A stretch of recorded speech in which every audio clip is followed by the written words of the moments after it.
So today in this episode, we are going to share with you some of our top cons for building your custom dream home. We just want to basically prepare you a little bit today of what to expect when you're building the home, right? You know, you're going to go through a lot of different things throughout this process, and we're going to tell you the good, the bad, and the ugly of that process today. So, you know, stay with us, and here we go.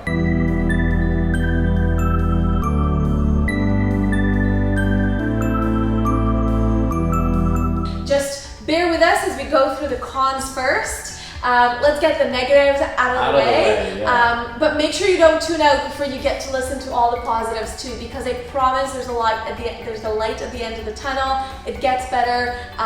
The advantages definitely, ultimately for us, end up outweighing the disadvantages.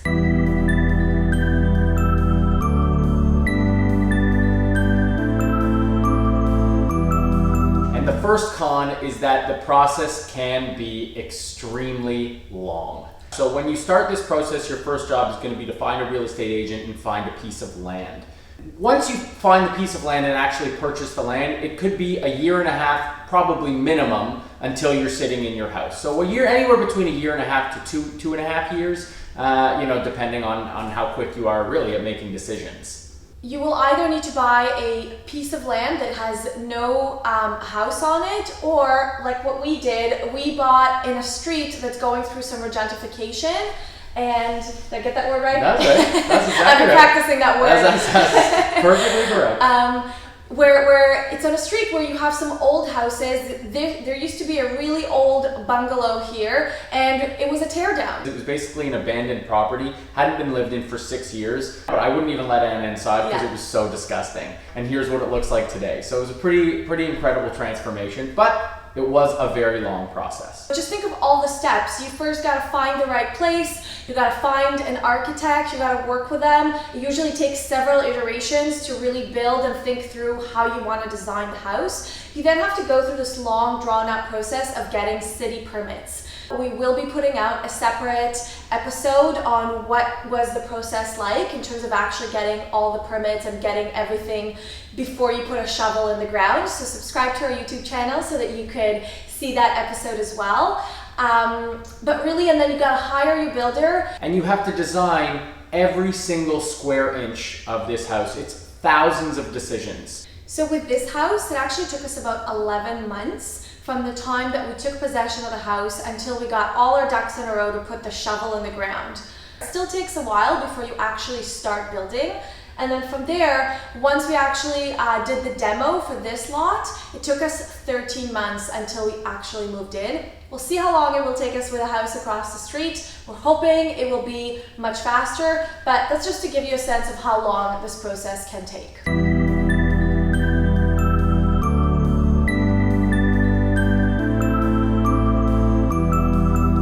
Point number 2 is that this process is very time consuming. So when I say time consuming, I'm not talking about point number 1 where it's a long process, right? Yes, it can take a really long time, but the time consuming part of it is how much time on a daily basis you are going to have to invest in your new project. There is so much choice out there, it can get really overwhelming. When you start shopping around in different stores, and you just see rows and rows of tiles and rows of plumbing fixtures, it's tough. Yeah, it is really tough to make a decision, and it can be very time consuming to try to also piece all of these things together, and just the amount of decisions that have to be made. Like, you don't even think about some of these things, like the doorknobs and you know, the hardware and the little handles and all the little pieces and how it's all going to come together. It takes time and effort to make all these decisions. Those hours and that time spent is really what helps create this vision and what puts that vision into reality and really gives you a beautiful home. There are ways you can mitigate this. You could hire a designer, you could have somebody do the legwork for you, but it becomes expensive, it adds to the cost, and at the same time, you know, you still need to give them some direction. You still have to do a little bit of legwork to figure out what is your style, what do you even like.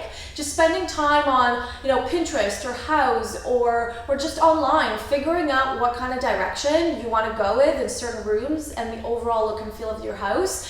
It's time consuming. It's a project.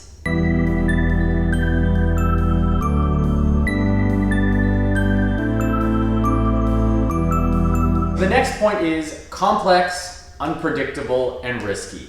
There are so many variables that go into building your home. You have to manage so many different trades. That's the first thing. So you could ultimately, throughout the course of a project, there could be 50 trades plus that is coming through your house. With so many trades on hand, the scheduling aspect is so important. You have to be able to schedule as soon as one trade finishes, you have it set up so the next one's coming in. That's a really, really important factor to keep the process moving. But not just that, it's also understanding the order of how certain things need to be done. So for example, one of the things we could have done better with this house with some of the scheduling is we had our drywall guy come in and finish up all the drywall before some of our electrical stuff all went down. And so we ended up having to go back and several times ask our drywaller to cut holes for certain light switches and to patch things up. He was not very happy with us. No, he wasn't. We ended up paying a little bit extra in charges over it. But that's why it's so important. There's just a certain natural order to certain things. You can't install your kitchen until all your floors are laid. You can't install your countertops until all your kitchen's in place. And hopefully you have a really good builder who can help you with some of these things. It shouldn't be always the onus on you if you're working with a professional. But again, you just want to understand some of these different factors. The reality is mistakes will happen. Okay, that adds a lot of stress sometimes. There's a lot of triaging and troubleshooting. You know, these are things that you're not always going to account for. You're going to try your best to make decisions quickly. You're going to try your best to make the right decisions. You're going to try your best to make the decisions for things you like. Here's a perfect example, okay? I'm just going to grab these. These are really what you're working with when you're making design decisions. So when you are in the store, you should be able to see the full size of this, but you really have to think through how it all comes together and do all these pieces work. You will get this from one store, this from another, and this from a different one altogether. And you have to really think about how is this going to look in my space? What vision am I going for? Is this going to achieve it? And at the end of the day, you just really hope you like it. Yeah. And it can happen that sometimes you don't. You come in and you say, I really don't like this. And you know what? You're then faced to make a decision to say, you know, do we rip this off and do something different that we're happy with? This could cost more money. This could delay and cost more time. Or do we live with it and we just add other things around it or work with it? Right. So it adds a certain amount of pressure. It's risky in the sense that unlike when you buy a house and you walk in and you see the full house and it's done up and you see all the finishes, you know exactly what you're getting. Yes. Here, it's a process. You don't know exactly what you're getting. There's a certain level of risk. One other thing that kind of creeps up on you is what we like to call that might as well syndrome. Yeah, this is probably the biggest risk in building your house. So when you're building, there's definitely some efficiencies to being able to do certain things and set certain things up while your walls are open and while you're in the process. Yeah. Where if you don't do them now, it's actually going to cost way, way more to do them down the road. So an example, setting up a smart home system where everything is wired, right? You get into this, whoa, you know, it's cheaper now, so we might as well do it now. Or we might as well also do this, or we might as well also do that. Yeah. And it's a slippery slope because you always want every detail of your house to be perfect. And, you know, that might as well can get very expensive. I think the biggest unpredictability is probably budget. In fact, most people, when they sign up to build a house, can't stay on budget. It's a very difficult thing to do. And I think so many of the hours that we actually put into this process is what helped keep us on budget. Yes. And we weren't perfectly on budget. I'm not going to pretend that we were. Yeah. But we worked as hard as we possibly could to find deals and shop around. Yeah, and other times you just have to say, you know what, we can't do this. It's just at some point you've got to draw the line in the sand and say, we're going to have to compromise a little bit for the sake of then being able to do more in other areas and other parts where we think are going to make a bigger impact in the overall look.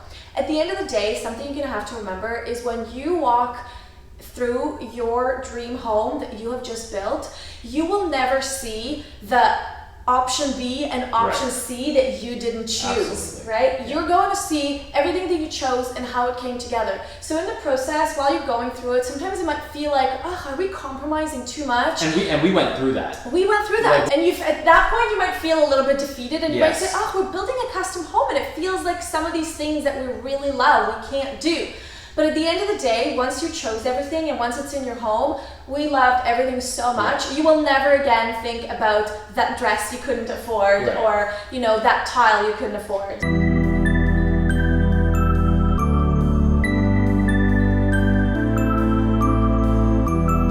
So the next con, or some factor you should really consider, is that building a house requires a certain level of flexibility and accommodation on your part. So we talked a little bit about how onerous this process can get, how time consuming, how long.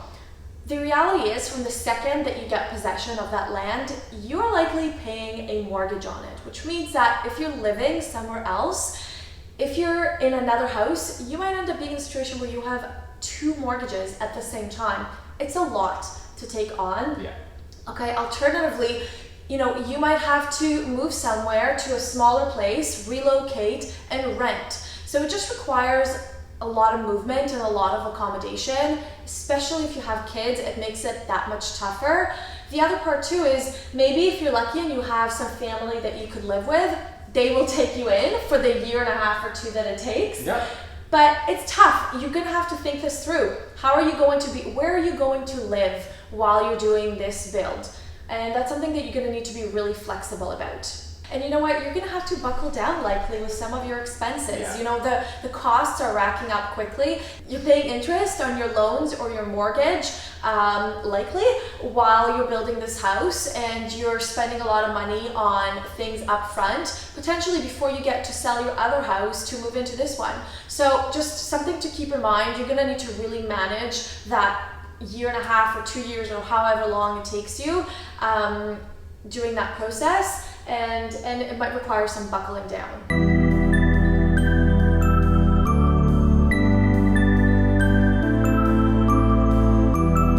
So the next point and our final point in the cons of building a house is it will test your relationship, for sure. If you're building it with a partner, it will really test your relationship and your ability to work together as a team and make decisions. When we started out the process of our first house, we've had a few builders and a few designers and a few different people we've spoken to that have told us, are you sure you're ready for this? Because we know people that have literally gotten to the brink of divorce over building a house together. That or just killing each other. At the beginning of this process, you don't always know how to work with your partner over so many decisions. At times, things can get a little heated, let's say, and you For can, sure. or passionate, if you will. There's definitely going to need to be some working and collaboration together, some compromises that you for have sure. to make each other happy. You heard everything else we have to say, how time consuming it is, how long it is, how risky, unpredictable. That puts a lot of stress on anybody under the best of circumstances. Absolutely. Layer that on top of a relationship, it's going to kind of put you through the ringer a little bit. Yeah. You also just remember your end goal. Your end goal is build a custom home for your family. Yes, you need to have a family by the time the walls are up.